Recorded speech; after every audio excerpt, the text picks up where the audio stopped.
नमस्कार मित्रांनो, इयत्ता 10वी मराठी अक्षर भारतीचा हा जो प्रश्न आहे जुलै 2023 ला आला होता. तर बघा प्रश्न काय आहे, व्याकरणाच्या घटकावर आधारित आहे. कंसातील सूचनांनुसार बदल करा. कंसामध्ये ज्या काही सूचना दिलेल्या आहेत, त्या सूचनांनुसार आपल्याला बदल करायचा आहे. काय दिले बघा, साहित्याचे रंग खूप आहेत, उद्गारार्थी करा. म्हणजे हे जे वाक्य आहे ते आपल्याला उद्गारार्थी करायचंय. मग साहित्याचे रंग खूप आहेत, तर आपण खूप काढून त्याऐवजी लिहू शकतो किती. किती लिहायचं? किती रंग आहेत, रंग आहेत, किती रंग आहेत साहित्याचे. ओके, साहित्याचे किती रंग आहेत साहित्याचे. या ठिकाणी असं लिहिलं, किती रंग आहेत साहित्याचे. आणि त्यानंतर मग आपलं उद्गारार्थी चिन्ह जे आहे, उद्गारवाचक ते चिन्ह लिहिणं किंवा ते चिन्ह देणं खूप गरजेचं आहे. यानंतर पुढचं वाक्य आहे, रेखा मावशींचे पाय स्वच्छ आहेत. आता हे वाक्य नकारार्थी करायचे, म्हणजे आहेतच्या ऐवजी आपल्याला नाही करायचं, नाहीत करायचे.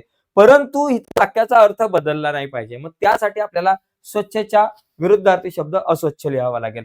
माहिती लिहायचं, रेखा मावशींचे पाय, रेखा मावशींचे पाय, मावशींचे पाय, रेखा मावशींचे पाय स्वच्छच्या ऐवजी अस्वच्छ लिहायचं. अस्वच्छ, अस्वच्छ नाहीत. आहेतच्या ऐवजी आपण या ठिकाणी लिहायचं नाहीत, अस्वच्छ नाहीत. आणि नाहीत लिहिल्यानंतर आपल्याला एक पूर्णविराम द्यायचा आहे.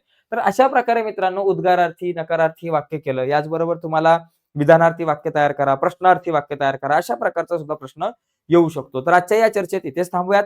व्हिडिओ आवडले असेल तर व्हिडिओला लाईक करा. नवीन असाल चॅनलवर आणि अजूनपर्यंत चॅनल सबस्क्राईब नसेल केला तुम्ही, तर आत्ताच आपला चॅनल सबस्क्राईब करून त्या बाजूला असलेलं बेलचं बटन दाबायला विसरू नका. धन्यवाद.